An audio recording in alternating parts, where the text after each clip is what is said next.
She was my best friend's mom. And she never treated me like a child. Not even when I was 16, sitting at her kitchen counter, pretending I wasn't hanging on to her every word. Not even when I turned 22 and realized I was in love with her. When I first met her, I was only 12. Jade's mom, Camille, was nothing like mine.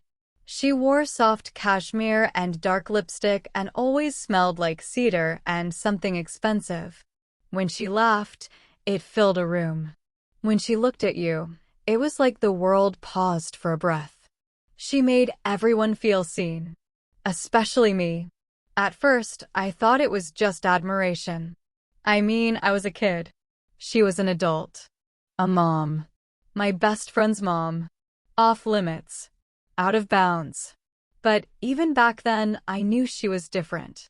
And somehow, she always made me feel like I was different too, in a way that mattered. I was 16 when she first offered me wine. It was summer. The heat pressed itself against the windows, and the house was quiet. Jade had gone to a party. I'd stayed behind, not my scene, I told her. But maybe I just didn't want to leave Camille alone. She poured one glass. Then another. "You've grown up so much," she said, handing me a crystal stem that felt too delicate in my hand. I nodded, trying not to blush under her gaze. Her eyes lingered for a second too long, and then she smiled and sipped. "You remind me of myself, you know," she added. That night, we talked about books and poetry and the things we were afraid to say out loud. And when I looked at her, I didn't see a mother anymore. I saw a woman. One I wanted to know in ways I didn't have language for yet. Still, I locked those thoughts away, buried them in the deepest corners of myself, and threw away the map. Years passed. I left for college. Jade and I drifted. Life happened. But Camille stayed in my head like an echo. And when I moved back home at 22, broke, confused, heartbroken over a girl who never really loved me, I found myself standing at her doorstep again. "Leah," she said, opening the door. Her voice curled around my name like silk. "Look at you." I wanted to say something clever. Something grown. But all that came out was, "Hey." She hugged me tight. And everything came rushing back. I started coming around more. At first, under the excuse of helping with garden work or dinner. Camille was always happy to see me. She'd cook while I cut vegetables. She'd sit with her tea while I read aloud. She listened like no one else did, like everything I said had weight. I should have stopped it there. I should have pulled away. But something was changing. No, evolving. It wasn't about youth or rebellion or confusion anymore. It was connection. Real. Intense. Dangerous. The night it all shifted, we were in the kitchen again. A storm outside, soft jazz on the speakers, rain tapping against the windows like a drumbeat. Camille was barefoot, swirling wine, wearing a black dress that clung to her in all the ways I'd never let myself notice before. "You look at me differently now," she said quietly, not meeting my eyes.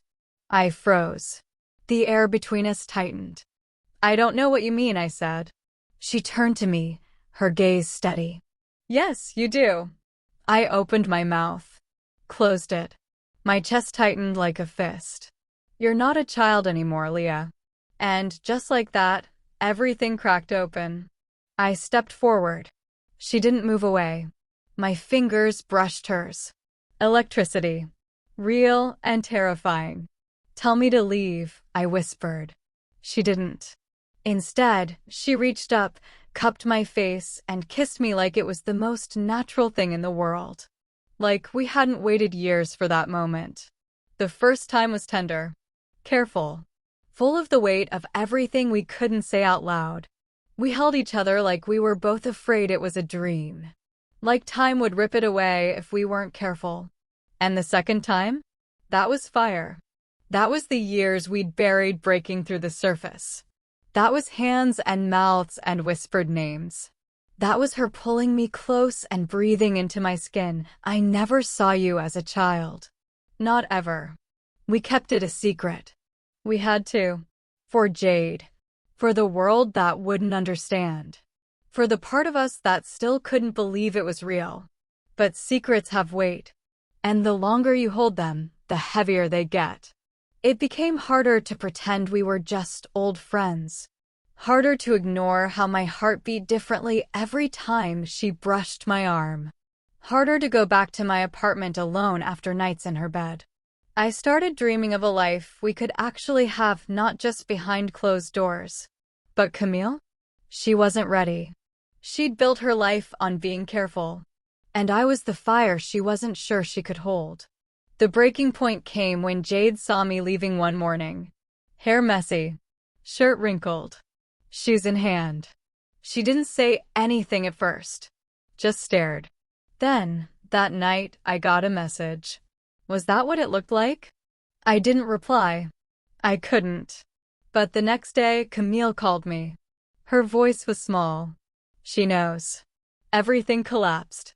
Jade didn't speak to either of us for weeks. Camille was wrecked with guilt. I tried to hold her, but she pushed me away. She's my daughter. I know. But I'm not a mistake. You're not. You're everything. But I can't lose her. And what about me? I whispered. She didn't answer. And so I left. Months passed. I threw myself into work. Therapy. Trying to build a life that didn't revolve around what-ifs and half-slept nights. And just when I thought maybe I'd moved on, I got a letter. Handwritten. No return address. I should have fought for you. I should have believed we were worth the risk. Jade and I are talking again. It's not perfect, but it's honest. If there's still a space for me in your heart, I'd like to come find it. Camille. I stood outside her house 2 days later. She opened the door. Same scent. Same softness. Same eyes that knew me too well.